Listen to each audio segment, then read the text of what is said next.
Ladies and gentlemen, court is about to convene. I need you to take a seat and quiet down.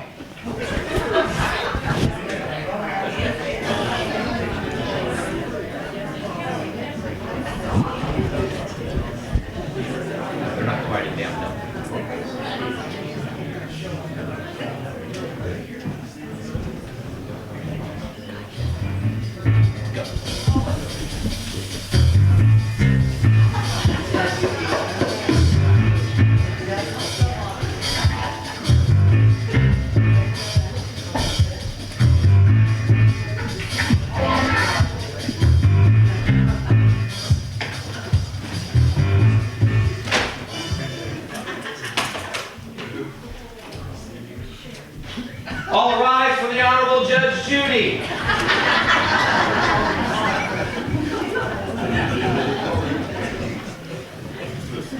You may be seated. Court is now in session.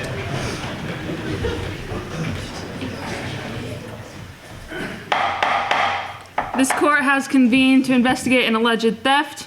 The disciples of Jesus are accused of stealing his body and faking his resurrection. The prosecution may give its opening statement. Members of the jury, as the prosecuting attorney in this case, I will prove to you that the tale of resurrection is just that, a tall tale.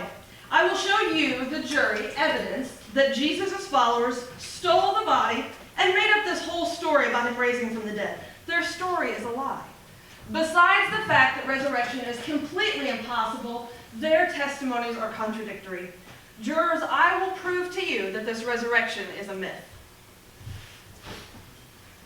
Members of the jury, I am counsel for defense.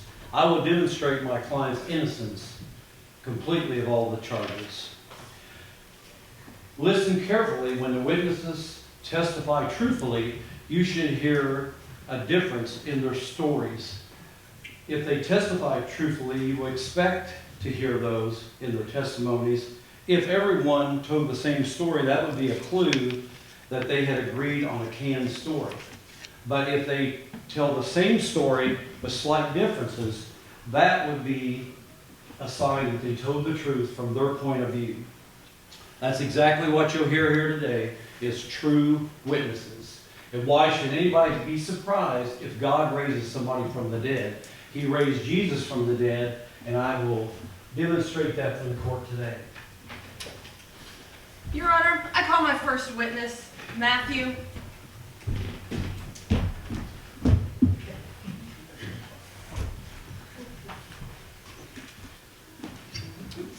Do you swear to tell the truth, the whole truth, and nothing but the truth, so help you God? I do.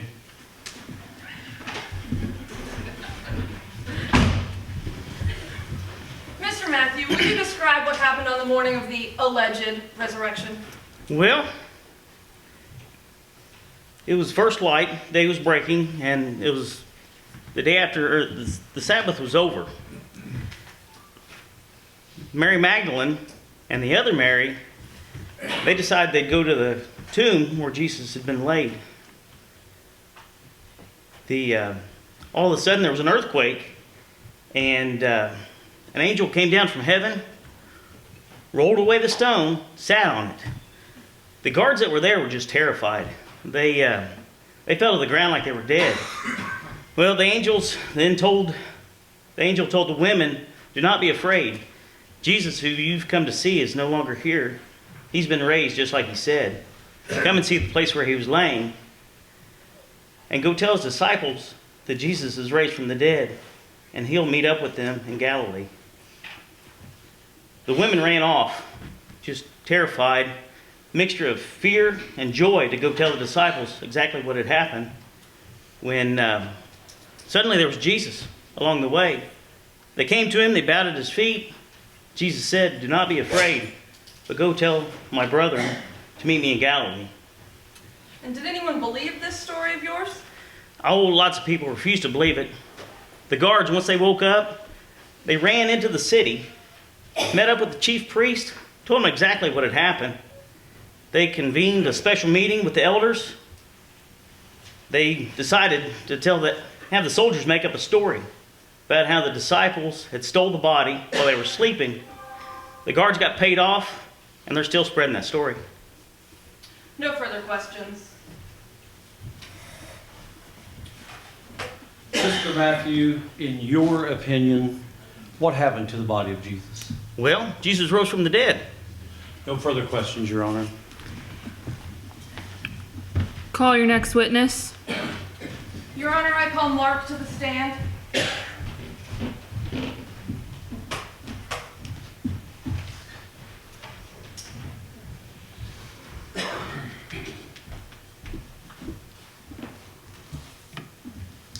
Do you swear to tell the truth, the whole truth, and nothing but the truth, so help you God? I do.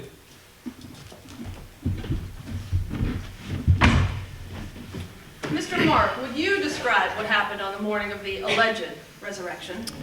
Well, it was just after the Sabbath, and Mary Magdalene, Mary the mother of James, and Salome had bought spices for the body of Jesus.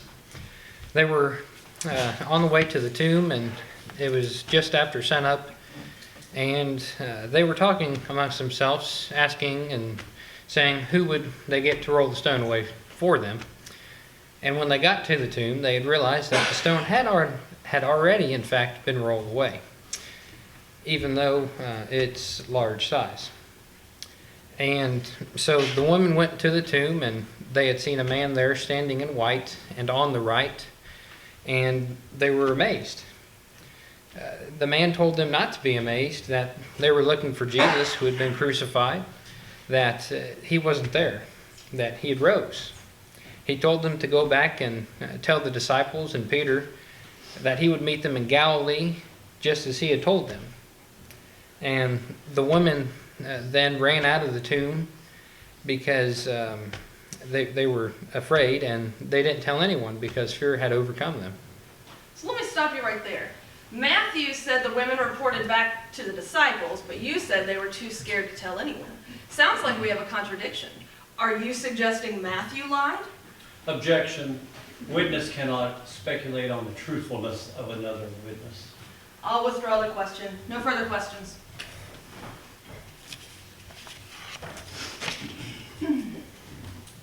Mr. Mark, in your opinion, what happened to the body of Jesus?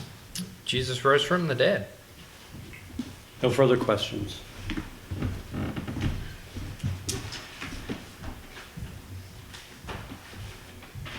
Your Honor, if I might, I would like to conduct just a little experiment this morning.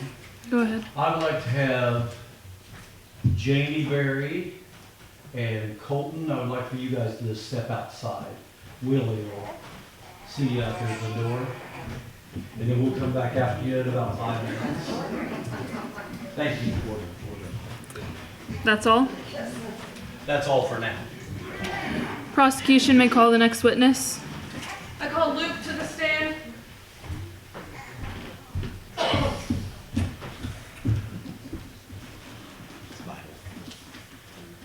Do you swear to tell the truth, the whole truth, and nothing but the truth, so help you God? I do.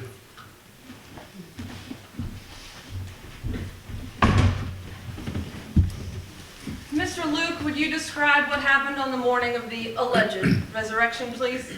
It was the first day of the week at early dawn, and the women that had followed Jesus from Galilee came to the tomb with spices they'd prepared. Which women? Mary Magdalene and Joanna. Joanna. Matthew and Mark didn't mention a Joanna. She was there, and so was Mary, the mother of James. Interesting. What happened next? Well, they found the stone rolled away, and but when they went in, they couldn't find Jesus' body, and this confused them. They was kind of troubled by it. But all of a sudden, 2 men in dazzling clothes appeared. Wait, how many men? Matthew and Mark only mentioned one. There were 2. Go on. Well, the women were terrified and fell to the ground. The men said, "Why do you look for the living one among the dead? He isn't here. He has risen. Don't you remember his words when he told you?" And then they remembered his words, and they sent Peter ahead to check things out. So are you sure they reported back to Peter and the other disciples? Mark said they didn't. I'm telling you what I know. How did those disciples take the news?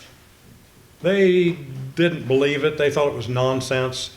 And Peter ran ahead to the grave of the tomb again to check for himself. And what did Peter see? He saw linen wrappings that had been on the body. No further questions.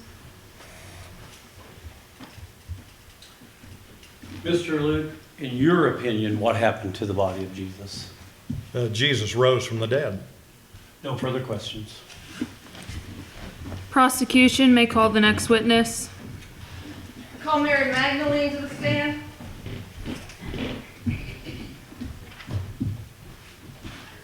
Do you swear to tell the truth, the whole truth, and nothing but the truth, so help you God? I do.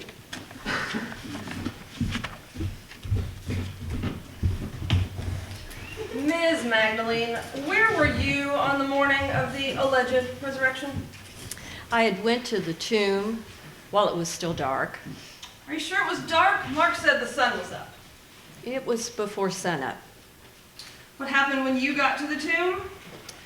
Well, I noticed when we arrived that the stone had already been taken away. And so I ran to Peter and John to tell them that I didn't know where they had laid my Lord. And I didn't know. And did they believe you? They ran to see for themselves, Who did? Peter and John. You're sure it wasn't just Peter? Luke said it was just Peter. No, John was there too. All right, what happened after that? And I was standing at the tomb crying, and I bent down to look inside, and there were two angels. And one was sitting at the head and the foot of the place where Jesus' body had laid. Whoa, whoa, whoa. How many angels? There were two. Please go on. And so they asked me why I was crying. And I said it was because that they had taken my Lord and I didn't know where they had laid him. And just then I turned around and I saw Jesus, but I didn't know it was him. And he asked me why I was crying. And I thought he was the gardener. And I said, "Sir, if you know where they have taken the Lord and where they laid him, or if you have, then please tell me so I can go carry him away." And he said my name, and I knew it was Jesus. So let me get this straight.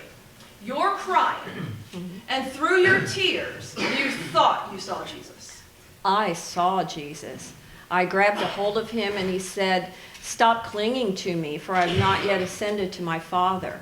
And he said, "Go tell the disciples that I will ascend to my Father and to their Father." And so I did as he asked. Thank you, Ms. Magdalene. No further questions. Jurors, let's just take a minute here to review the testimony we've heard so far. It is full of contradictions. Mary here, let's see, she says she went to the tomb early before the sun came up, but Mark said the sun had already risen. Matthew and Mark said one angel appeared, but Luke said there were two. Luke said only Peter went to the tomb, but Mary said John went too. Matthew, Luke, and Mary said the women reported back to the disciples, but Mark said the women were too scared to tell anyone. And let's just mention, none of these witnesses can agree on which women were even there. The Bible itself says that if the resurrection didn't happen, there's no point in Christianity. But the testimony of the resurrection is hopelessly contradictory. These witnesses we've heard, they just can't be trusted. The best conclusion is that the disciples stole the body of Jesus and then made up this whole story for their own personal profit. Your witness.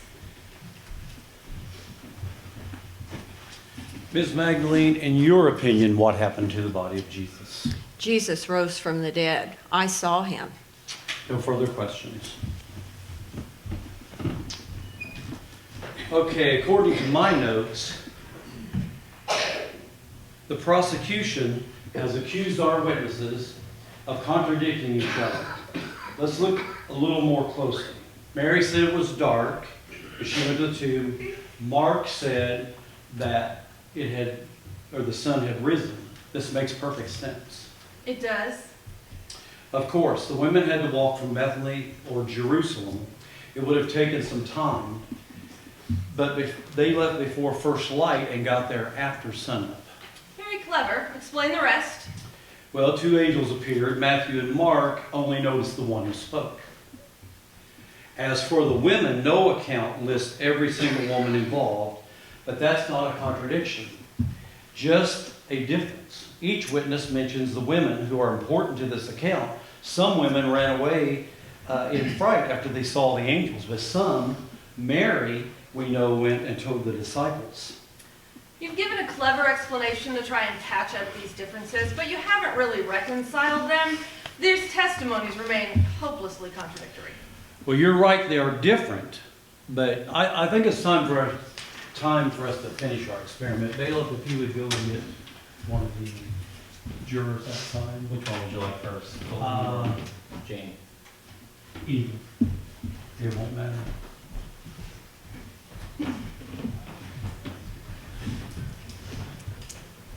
Just Jane, please. Take a witness stand, please.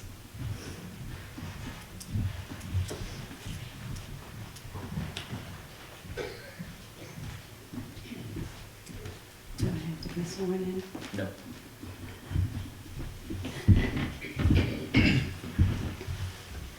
Okay, if you wouldn't mind telling us about your time outside, what happened out there? Well, it was a little scary at first, but I looked around and it was a very nice day outside. So I was grateful that it wasn't raining. Okay, what did you do out there? Well, I watched cars go by, and then I wondered why I had been expelled from the court. I've always wanted to see Judge Judy, and I was really excited to be here, but yeah. Okay, I think that is enough. You may be seated. Bailiff, if you could go get Colton.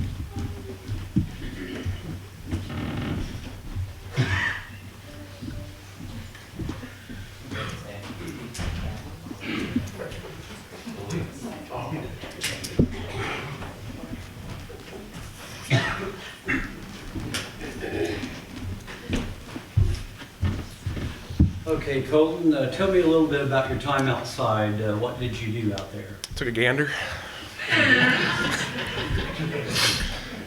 And what did you do? I looked at the trees and the sky. Did you see anything in particular out there while you were looking at everything?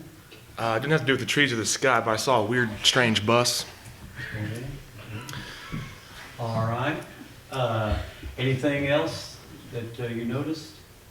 Can't say. Okay. Why weren't you scared? Janie said it was kind of scary to go out there. You didn't mention anything about being scared. No. Although maybe I should have been because Janie was out there with me. Was it a nice day? Was it a nice day? She said it was a nice day. You never mentioned anything about being a nice day. It was a very nice day. Okay. She watched cars, but you saw a bus. So I did. were you even out there together? I mean, this is not adding up. She Just saw a quit car. hassling them. So what if they told you different stories or they saw different things? They're different people. I hope. Well, that's all for now. I have to tell you now why we did this experiment. That's not a contradiction of what they said this morning. It was just a difference in their stories. As they were outside there for 5 minutes, they came in, they saw the same things, describing them different from their point of view, from their perspective. How much more can a diverse group of writers tell different stories about the strange and wonderful morning when Jesus rose from the dead? The Gospels present different perspectives from different people. It's exactly what you'd expect from a truthful witness that told exactly what they saw. And instead of making us doubt the Gospels, these different accounts should give us confidence, because so many people saw the empty tomb and the risen Jesus and reported it accurately. Jurors, you have heard the testimony of our witnesses. Now it's time for you to confer. What is your verdict? Are the disciples guilty of stealing Jesus' body and spreading a false story? No. This jury has found the defendant not guilty. Court is adjourned.